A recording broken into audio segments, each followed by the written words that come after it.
అండి. నమస్తే. నేను మీ లక్ష్మీ చౌదరిని. వెల్కమ్ టు మిస్టరీ మధురంలో తెలుగు ఆడియో స్టోరీస్. మాది కోరిన ప్రాయం పార్ట్ 169తో మీ ముందుకు వచ్చేసాను.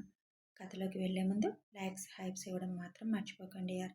మీరు ఇచ్చే లైక్స్, హైప్స్ మాకెంతో ఉపయోగకరం. ఒకరెవరో లాస్ట్ ఎపిసోడ్ అనుకున్నారు. కాదండి, సెకండ్ సీజన్ ఏమి లేదు, ఇదే కంటిన్యూ. ఇంకొద్దిగా ఉంది స్టోరీ కాబట్టి సెకండ్ సీజన్ అంటూ ఏమీ ఉండదు. ఇక కథలోకి వెళ్ళిపోదాం. భూమి, దక్షిణి మనం ఏ పెళ్లి రోజు సెలబ్రేట్ చేసుకుంటాం? ఈ రోజున, లేక మీరు నాకు రక్త తిలకం పెట్టిన రోజున అని అడుగుతుంది. నీకేది చేసుకోవాలనుంది అడుగుతాడు దక్ష్.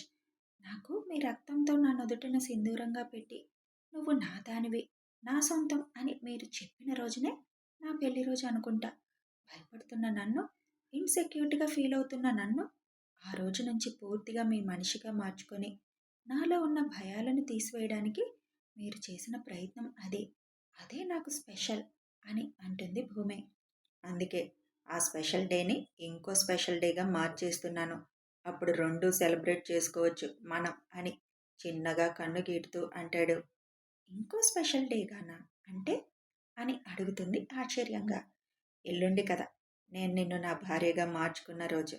ఆ రోజే మన తొలి రేయి అని చిన్నగా భూమి చెవిలో చెబుతాడు.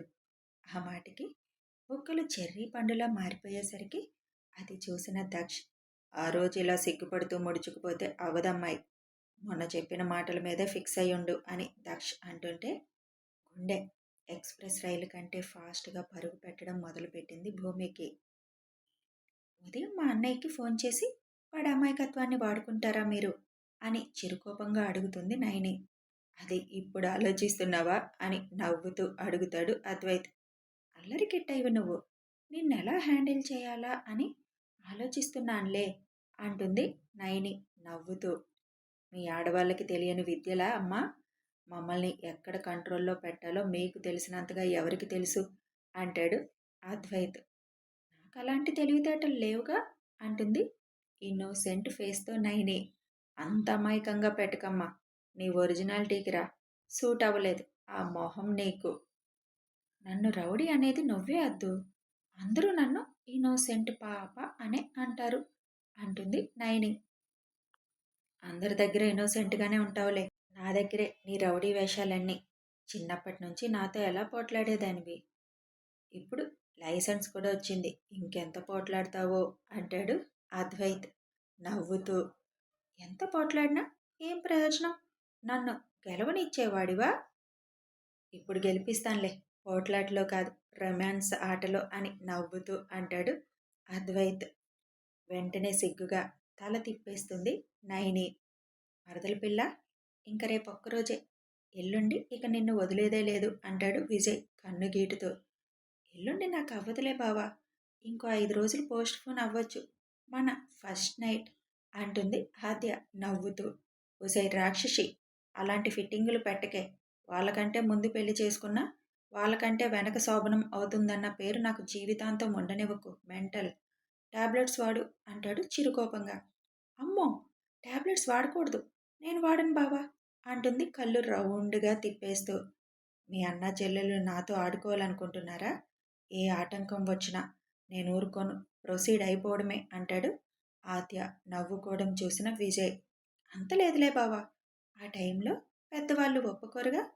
మనం ఇక్కడ ఉండట్లేదు బంగారం, వాళ్ళు చూడడానికి ఒప్పుకోవడానికి. ఆ టికెట్స్ కూడా క్యాన్సిల్ చేసే బావా. రాక్షసి, ఇంకొక మాట మాట్లాడావంటే ఇప్పుడే ఇలాగే నిన్ను ఎత్తుకెళ్ళిపోయి ఇక్కడే ఉన్న రూమ్లో రేప్ చేసేస్తా అంటాడు నవ్వుతూ. అబ్బో, అంత ధైర్యం ఉందా నీకు? చూపించమంటావా అంటాడు విజయ్. చూపించైతే అంటుంది కళ్ళెగరేస్తూ ఆద్య. వెంటనే విజయ్ కుర్చీలో నుంచి లేచి ఆద్య చేయి పట్టుకొని పద అనగానే, ఏం చెప్తావు అందరికీ అని అడుగుతుంది. ఏం చెప్పాలి అదే చెప్తానులే పద అని అనేసరికి, అబ్బో, బాగా ధైర్యం వచ్చేసిందే బావగారికి ఈ విషయం వచ్చేసరికి అంటుంది నవ్వుతూ. ఇక్కడ కూడా నేను మెతకగా ఉంటే నువ్వు నన్ను ఆడేసుకోవు, నాతోనే ఆటలు ఆడాలనుకుంటున్నావా రాక్షసి, చెప్తానే నీ పని అంటాడు విజయ్. ఇంక బయలుదేరదామా అని అడుగుతారు మనోహర్ గారు. పిల్లల భోజనాలు అయిపోతే బయలుదేరదాం అంటారు వైజయంతి గారు. వాళ్ళ భోజనాలు ఎప్పుడో అయిపోయాయి, కబుర్లు చెప్పుకుంటున్నారు.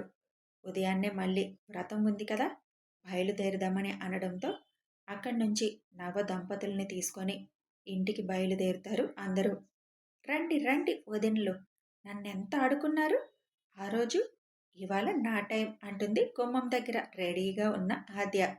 మేమేం ఆడుకున్నాం, పేర్లు చెప్పమనడం కూడా ఆడుకోవడమేనా అంటుంది భూమి. అవునవును, నువ్వస్సలు కనిపించని దొంగ అల్లరిదానివి. మా అన్నయ్య నిన్ను అమాయకురాలు అనుకుంటున్నాడు వదిన గారు. మీ అన్నయ్య నన్ను అనుకున్నారు అంటే నేను అమాయకురాలనే అంటుంది భూమి చిన్న స్మైల్తో. సరే సరే, తర్వాత మాట్లాడుకుందరు, ముందు పని కానివ్వండి అని వైజయంతి గారు అనడంతో ఇద్దరికీ హారతి ఇచ్చేసి ముందు భూమిని పేర్లు చెప్పమంటుంది. ఇదిగో నల్లత్రాచు, నువ్వు సిగ్గుపడుతూ గంటలు గంటలు వేస్ట్ చేయకు. ఇవన్నీ నీకోసం మాత్రమే నేను ఓపికగా చేస్తున్నాను. నా ఓపికని పరీక్షించావనుకో, భుజం మీద వేసుకొని లోపలికి వెళ్ళిపోతా అని చెబుతాడు దక్ష్. చిరుకోపంగా దక్ష్ వైపు చూస్తూ, నేను భూమిక దక్షత్, నా శ్రీవారు దక్షత్ రామ్ చేయి పట్టుకొని ఆయనతో 7 అడుగులు వేసి మా బంధాన్ని 7 జన్మల బంధంగా మార్చుకోవడానికి ఆయనతో పాటు వచ్చాను అని అందంగా చెబుతున్న భూమి మాటలకి దక్ష్ పెదాలపై చిరునవ్వు చేరుతుంది. అబ్బా, భలే చెప్పింది నా చెల్లెలు. ఇప్పుడు మీరు కూడా అంతే అందంగా చెప్పాలి బావగారు అని అంటాడు విజయ్.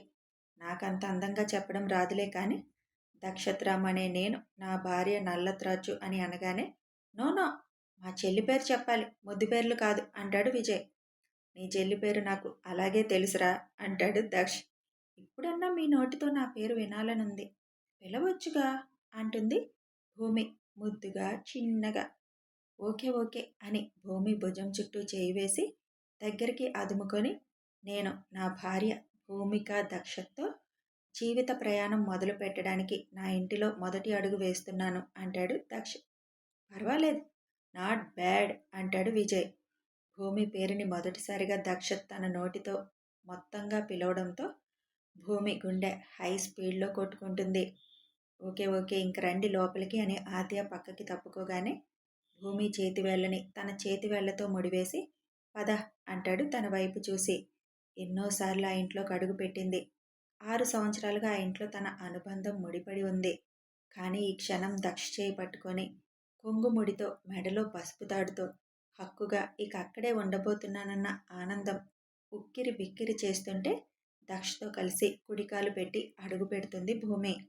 ఇక అద్వైత్ నైని టర్న్ రావడంతో నేను నైని అద్వైత్ కృష్ణ, నా భర్త అద్వైత్ కృష్ణతో ఇంటి కోడలుగా వచ్చాను అని సింపుల్గా చెప్పేస్తుంది. నేను నా భార్య రౌడీ రాణి అయిన నైని అద్వైత్ కృష్ణతో పాటలు పాడడానికి సిద్ధమై వచ్చాను అని నవ్వుతూ చెబుతాడు అద్దు. రౌడీ రాణి అనగానే చిరుకోపంగా చూస్తుంది. మా చెల్లెలేమి రౌడీ రాణి కాదు, నువ్వే అల్లరి కృష్ణుడివి, నీతో నా చెల్లె ఎలా వేగుతుందో అంటాడు విజయ్. నిజాలు మాట్లాడుకుందాంరా అంటూ నైని చేతిని అందుకొని తనతో కలిసి ఇంట్లోకి అడుగు పెడతాడు అద్వైత్.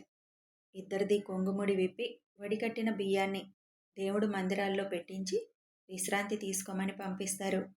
పెళ్లి కూతుర్లిద్దరూ గెస్ట్ రూమ్లో సెట్ అయిపోతారు. అలంకరణ అంతా తీసివేసి కాటన్ చుడీదార్స్ వేసుకొని ఇద్దరూ కూర్చొని ఒకరినొకరు చూసుకొని నవ్వుకుంటారు.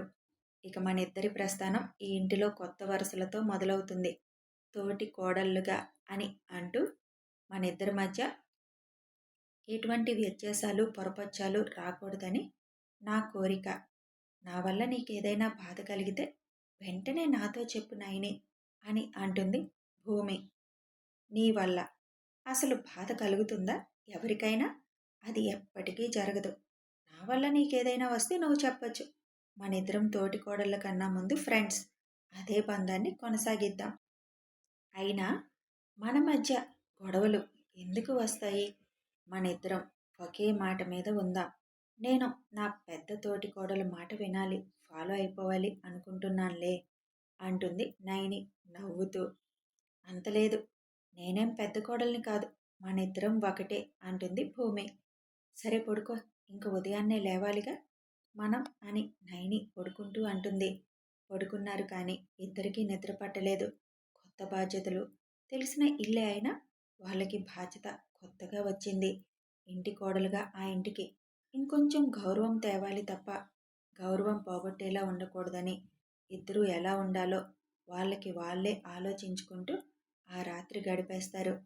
ఉదయాన్నే 7 గంటలకే వ్రతం మొదలైపోతుంది.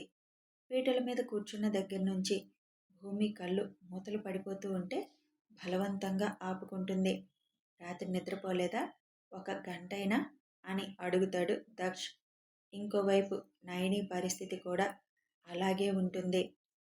ఇద్దరు ముచ్చట్లు చెప్పుకుంటూ కూర్చున్నారా రాత్రి అని అడుగుతాడు అద్వైత్. లేదు, మా కొత్త బాధ్యతలు ఎలా నిర్వర్తించాలని ఆలోచనలో ఉండిపోయా అని చెబుతుంది భూమి. నయని కూడా అదే మాట చెప్పడంతో అన్నదమ్ములిద్దరూ మీరు మారరు అనుకుంటూ పూజా కార్యక్రమం పంతులు గారు చెప్పినట్టు చేయడం మొదలు పెడతారు. ఇద్దరి జంటల్ని చూస్తుంటే కన్నుల పండుగగా ఉంటుంది అందరికీ. మొత్తానికి నీ కోరిక తీరిపోయిందక్క. భూమిని ఇంటికి కోడలుగా చేసుకోవాలనుకున్నావు. ముఖ్యంగా మన పెద్దోడికే ఇవ్వాలి అని అనుకున్నావు. అదే జరిగింది. బంగారం లాంటి కోడళ్ళు వచ్చేశారు. ఇంక మనకి టెన్షన్ లేదక్క అంటారు స్రవంతి. అదైతే నిజమే అని నవ్వుతూ అంటారు వైజయంతి గారు. భూమి పాదం మఠం వేసుకుని కూర్చోవడంతో కొంచెం ఇబ్బంది పెట్టడం మొదలు పెడుతుంది. చెబితే ఇప్పుడు కుర్చీ వేసి మరీ కూర్చోబెడతారేమో అన్న అనుమానంతో నొప్పిని భరిస్తూ అలాగే వ్రతం అయిపోయేదాకా కూర్చుంటుంది. బాగా పోటు వస్తూ ఉండడంతో లేచి నుంచున్నప్పుడు కొద్దిగా ఇబ్బంది పడుతుంటే అది వెంటనే గ్రహించేస్తాడు దక్ష్. హారతి అయిపోయిన మరుక్షణమే తనని తీసుకెళ్ళి సోఫాలో కూర్చోబెట్టేస్తాడు. అయ్యో, ఇంకా అక్కడ పని ఉన్నట్టుంది అని అనగానే ఇంకేం లేదులేమ్మా అని పంతులుగారు అంటారు. నలుగురిని పంతులుగారు దీవించి సంభావన తీసుకుని వెళ్ళిపోగానే భూమిని లోపలికి తీసుకువెళ్ళి కాలు మీద స్ప్రే కొడతాడు దక్ష్. అంత నొప్పి వస్తున్నప్పుడు నోరు పనిచేయలేదా? చెప్పాలి కదా, స్టూల్ వేసుకొనైనా కూర్చుంటావు కదా. ఇలాంటివే దాచుకోవద్దు మనసులో అనేది. చిన్నదిలా నీకు అనిపించొచ్చు, కానీ ఆ పెయిన్ ఎంత వస్తుందో నీ మొహంలో చూస్తేనే నాకు తెలుస్తుంది. ఎందుకు అన్నిటికీ అలా అడ్జస్ట్ అయిపోతావు? నాకు అర్థం కాదు అంటాడు కోపంగా దక్ష్. ఇప్పుడు మీరు కోపంగా అరవకండి బాబు ప్లీజ్ అంటుంది ముద్దుగా మొహం పెట్టి.